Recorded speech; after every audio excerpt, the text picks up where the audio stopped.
I hope. Welcome to this LinkedIn Live talking about Disrupt HR. Now, I've got two of our fantastic speakers here with me today, but first, my esteemed colleague Verity has put together a wonderful little script for me to help me introduce this in a very professional way. So, without further ado, good afternoon, everybody. I feel like a news anchor with my papers. Welcome to this special LinkedIn Live session where we're diving into all things Disrupt HR Birmingham. I'm Jamie Keeling, Head of Solutions at My Staff Shop, the UK's only employee-owned employee benefits provider. I'm also lucky enough to be part of the team bringing back Disrupt HR to Birmingham for the second year running. Now, our event this year is going to be held at the Button Factory, which is in the Jewellery Quarter, and it's on the 5th of September, so save that date. It's running from 5:30 p.m. to 9 p.m. with a little lock-in afterwards for those who just can't get enough, and we do love a lock-in at Disrupt HR Birmingham.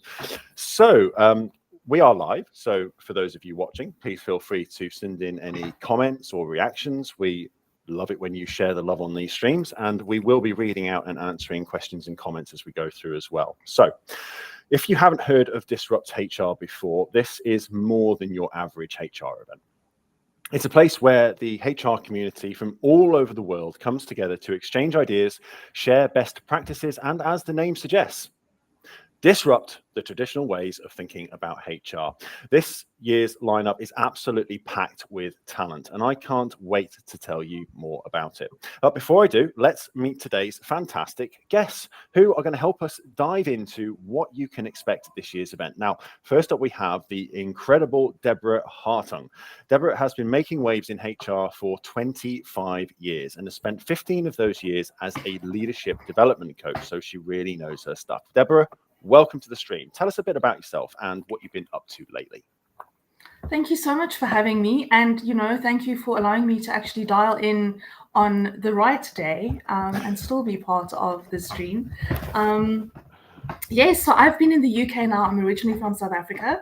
I've been in the UK for 3 years now.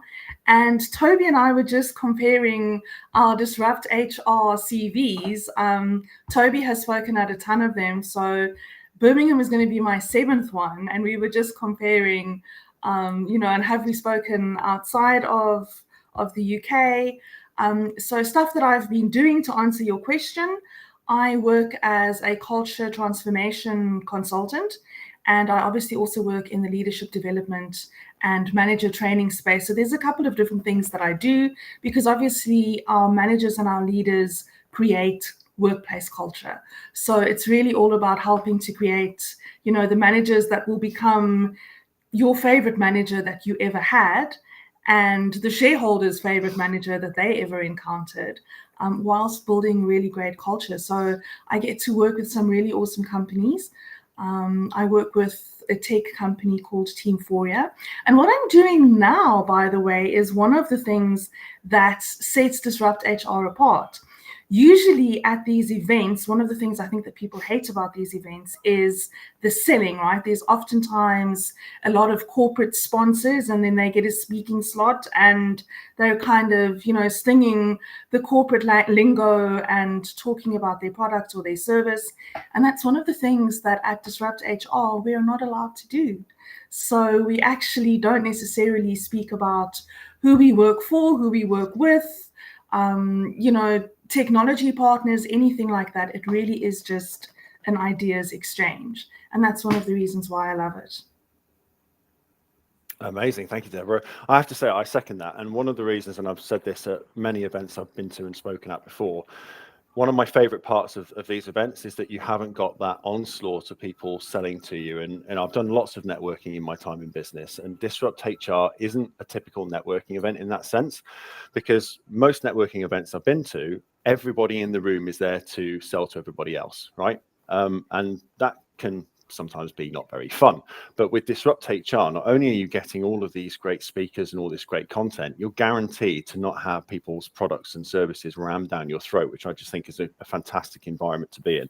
And it's amazing to have someone like you there, Deborah, with all that experience and bringing that to the table. I think what you're doing in terms of the leadership development, I think particularly for managers, it's a tough gig, right, being a manager, because often a manager will be someone who's had an opportunity to be promoted, because they're really good at their job, right? The things they do day to day in the business. But I think that piece that's often missed or left out is, where's the manager specific training? Because that's like a whole new trade, a whole new skill in and of itself. And so many people, I feel, are thrust into these management positions, being really good at the job, but not necessarily having those skills that underpin it. 100%. And I think also one of the other mistakes that we make traditionally, besides, we promote people, as you say, because they're good at their job, they're technically good, and we promote them. And then it's like, oh, congratulations. And then we kind of leave them. And they've got to move from doing the work to leading the people who do the work. And one of the other big mistakes that we make is that obviously performance management is really broken, and we recognize and reward. So we expect leadership from them, but then we recognize and reward kind of management stuff, tick box exercises, getting a clean audit, very transactional stuff. And we're not really measuring or monitoring or doing anything to reward all of the qualitative people stuff. So that's why I love what I do, because it adds that, as you say, that missing layer. And I think that's also what's so great about the whole Disrupt community globally, is it's called DisruptHR, but it has evolved in the 10 years that it's been going now, because it's become so much more about not just HR, it's about work. So we have a lot of folks attending who are small business owners, who are leaders within large corporates. It's people who genuinely care about people and about improving the world of work. You don't have to be an HR practitioner to actually attend one of these events and love it. Absolutely. And we've sung the praises of what DisruptHR is in terms of, no selling, none of that nonsense. It's all pure valuable content. So what can people expect to hear from you? Why should managers and business owners and people in leadership positions, why should they come and see you talk? Why? I mean, why not? I'm delightful, damn it. No, I think the main reason to come and see any DisruptHR event, and specifically this Birmingham one, is not just for me or for Toby or for any of the other amazing speakers. It is really about an opportunity to find your people. So if you've been thinking that there's something wrong with the way that we're approaching work, whether it is remuneration or benefits or performance management or culture or training and development, whatever it is, wellness, if you've got a sinking suspicion that maybe, we can do things differently or do things better, that's why you should come to a DisruptHR event, whether I'm speaking or anyone else is, because you are guaranteed to hear some ideas that are going to get you going, and get you thinking differently. And that's really the purpose, is if we can get people thinking differently and seeing new opportunities for new ways of doing things, that's how we really start getting that change. It's a ripple effect. We influence one person to do something differently within their organization, and it becomes that ripple effect. So that's really why you should come. Love that. It's change starts with a conversation, right? And if we can't have those conversations, then how can we hope to affect change in our organizations and in the world of work as a whole? And I think that's the other thing for me about Disrupt, is that perhaps in some businesses there isn't the opportunity, or it's a bit taboo to discuss certain things, certain subjects. And so the other thing I think that DisruptHR does really well is provides that forum, that environment where you can have any conversation, like literally any conversation. And it doesn't matter how left field it is, it's a place where you can just throw ideas around and see what you can get working. And you'll definitely, and I mean, we're going to hand over to Toby now. I was joking earlier when we were doing introductions, Toby and I have never met in person, but I know Toby's name and I've been following their work for ages. And that's the other great thing about this community, is that you find your people. So if you feel a little bit like a misfit or a maverick, which many of us really are, one of the best places to go, no matter what your job is to a DisruptHR event, because you'll find your people. You'll find people who really care about the human experience at work and about making the world of work a better place. and who think differently about things. And everyone is just always so nice and so warm and so friendly. There's a lot of hugging, even for people that you've never met in person. So that's the great thing, is that you discover new thought leaders, other people doing really cool stuff like Toby, that you can then learn from, that you can follow, not in like a stalkery baby reindeer way, but in a professional, follow their work and learn from them. Listen, Toby is about to change all of his social handles. He's going to block me on socials. Fantastic. And so shifting gears now slightly, I guess stripping off on stage and donning some spandex is a great way to make yourself memorable, Toby. So next up we have Mr. Toby Kheng, co-founder of Freeformers and a legit DisruptHR veteran, who's been involved with the Disrupt events from Norwich to many others across the country, and was there with us in Birmingham last year, as well as some much needed tech support.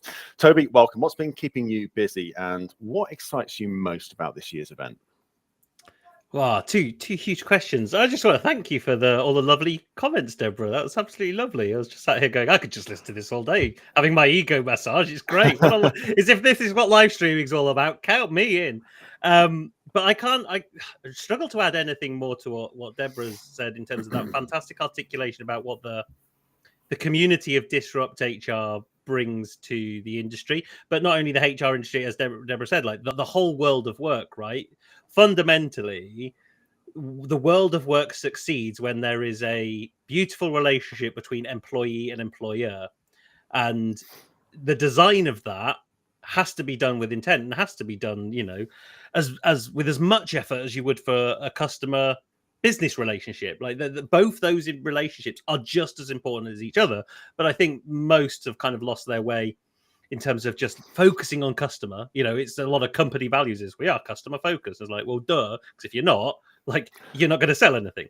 So I think just what Deborah said was just such a beautiful articulation of what the community is, and finding your tribe is really valuable. I dabbled with Disrupt before the pandemic, and then obviously the pandemic kind of put a hard stop to everything, and then came back to it in January last year, and I've enjoyed it even more than before, and especially the one in Birmingham last year, where you were literally organizing a something up in a brewery. You managed it. I will talk about the post-event drinks as well, because that actually had quite an impact on our work for the past year. But to answer your first question, what's keeping me up? What am I thinking about? It is that very thing, is that how do we really evaluate the relationship between employee and employer? And the thing that really... Hello, Verity. You've popped up. I don't think you meant to do that, did you? See ya. Have you got a question? I was fielding questions. That's what happened. There we go. Okay. Well, we are consummate professionals, honest. If anybody wants to know who's doing the production side of this, we don't need to roll credits anymore because we've just seen Verity. Verity's doing an awesome job of keeping us abreast of the situation in private chat, and sometimes just popping along and saying hello.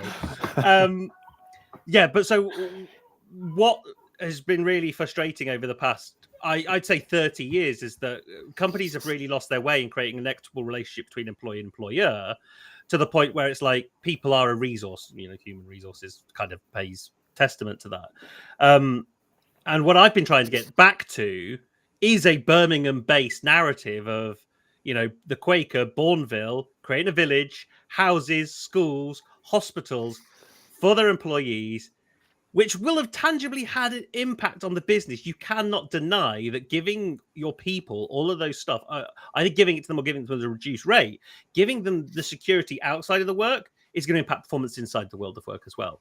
And over the past decade, since that, the founder of the Cadbury company, we've kind of lost our way in that. The 80s and 90s completely abolished that, and I think we've just compounded it even more. So that's what's really keeping me awake at night, is like, why have I know why we've lost it, but how can we get some of that lovely Birmingham spice back in the world of work?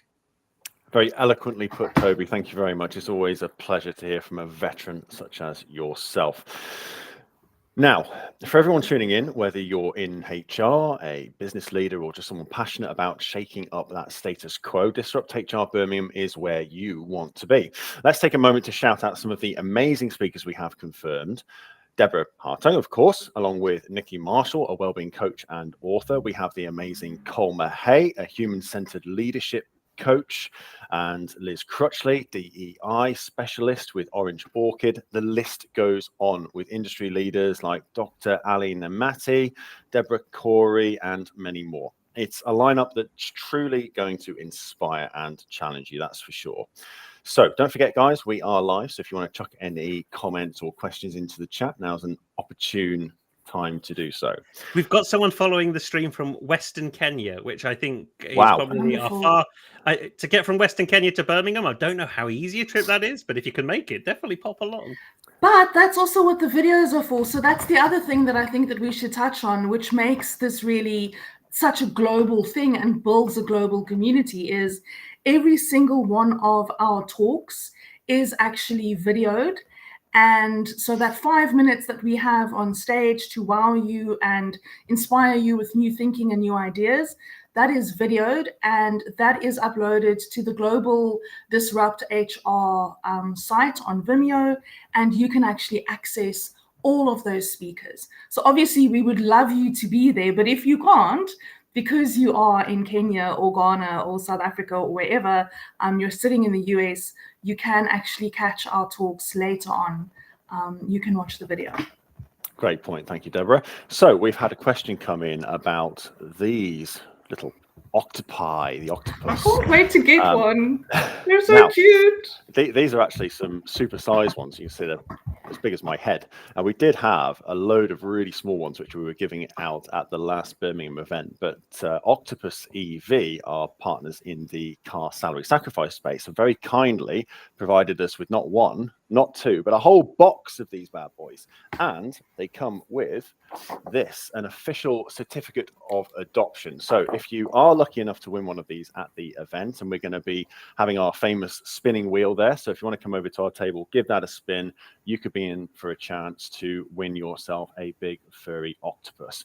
And you get an adoption certificate with that as well. So if not for the great speakers or the incredible event, definitely worth popping along to win one of these. Yes, Toby? We're part of the event. Can we still enter to win the big octopus? Absolutely. Okay, this is all. We're all about inclusivity. I'm still coming then. That's fine. I mean, do we need to enter, or are there perks of being a speaker? Like, I'm just like, what kind of swag can I expect from this event is what I want to know. In fact, my people would like to know, Jamie. Every speaker gets a pen. Blue ink or black ink? That's a deal breaker for me. One of each. Wow, okay. Ooh, 2 pens. We take our pen game very seriously, I'll have you know. Now, we also have some quite big L&D people speaking this year as well. We're really proud to have Pauline Gunn, who's the head of L&D at Securitas, speaking.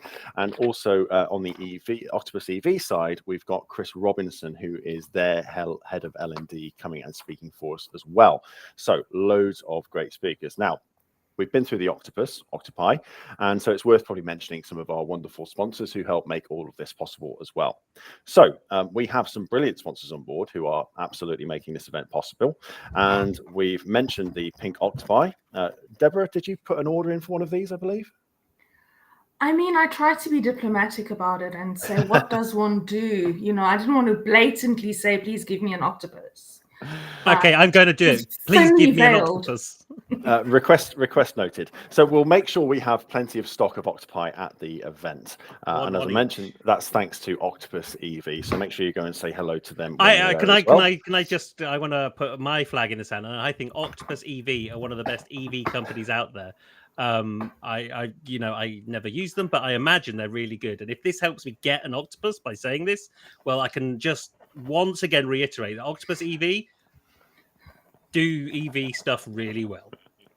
Thank you, Toby. Toby didn't even get paid to say that, Jamie. You know, that deserves an octopus, surely. Brown envelope will be at the event. Will the octopus fit in a brown envelope? It's going to be a pretty big brown. I don't want cash. He's going to vacuum seal it. He's going to vacuum seal it, and it's going to be like a. Suck it up. It's going to come through your mail slot.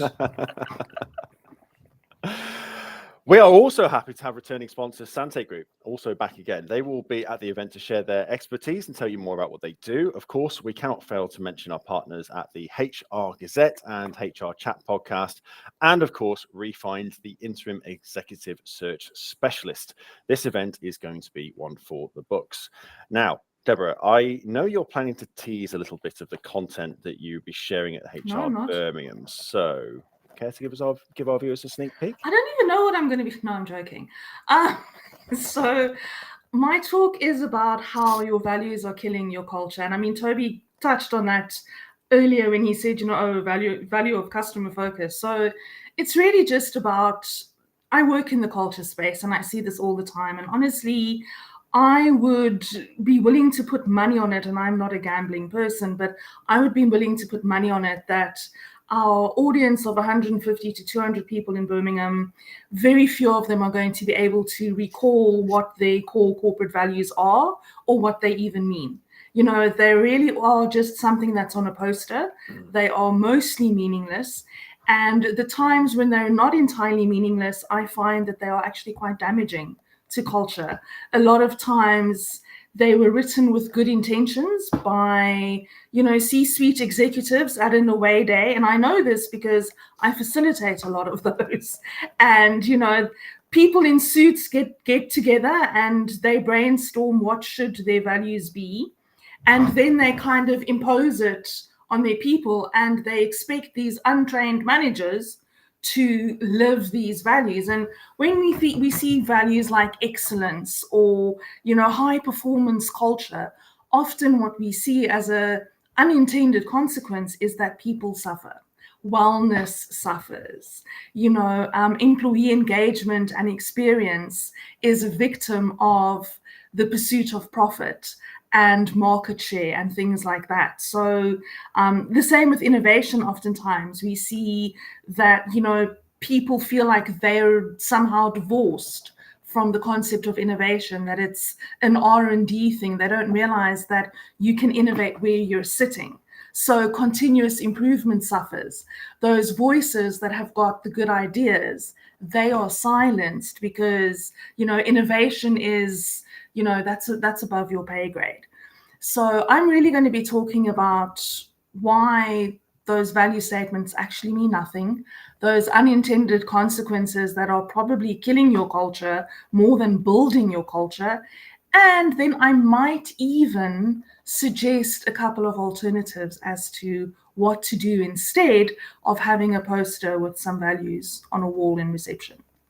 Tantalizing, fantastic. I can't wait for that. And I'm sure the viewers will be hanging off every word. Toby, have you got any other thoughts on why people should be coming to this event?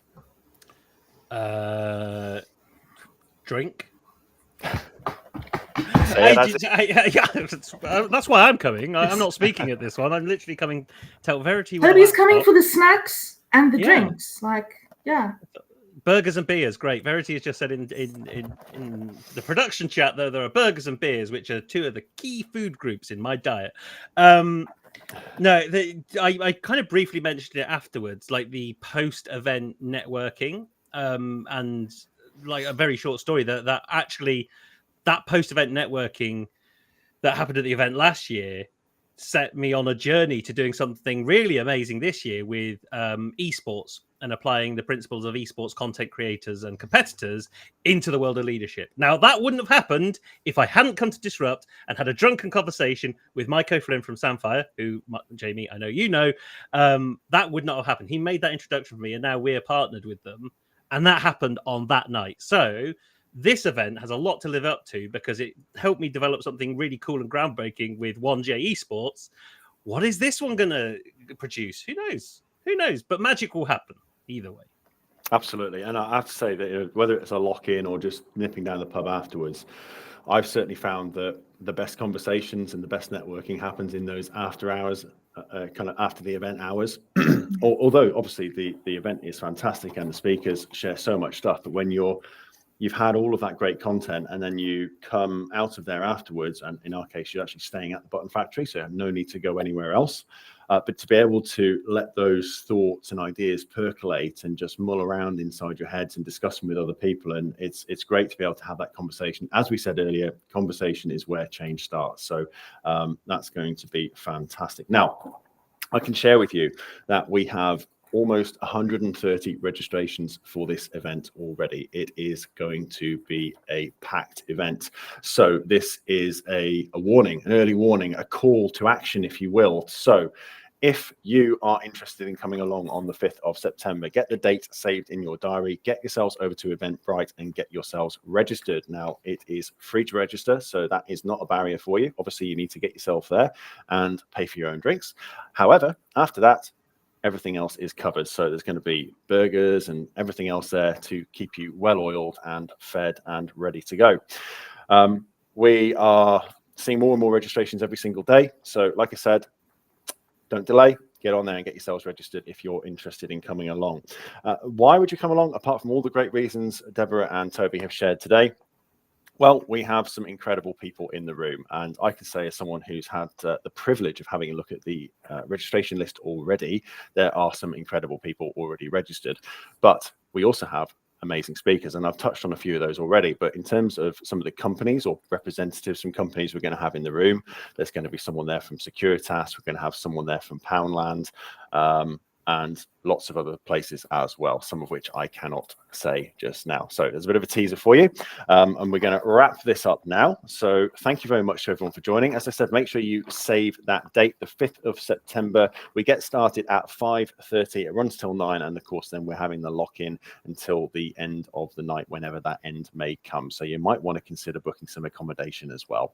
So thank you very much to everyone who's tuned in today. I hope you found that interesting, insightful, and a little bit entertaining, and we hope to see you on the next one.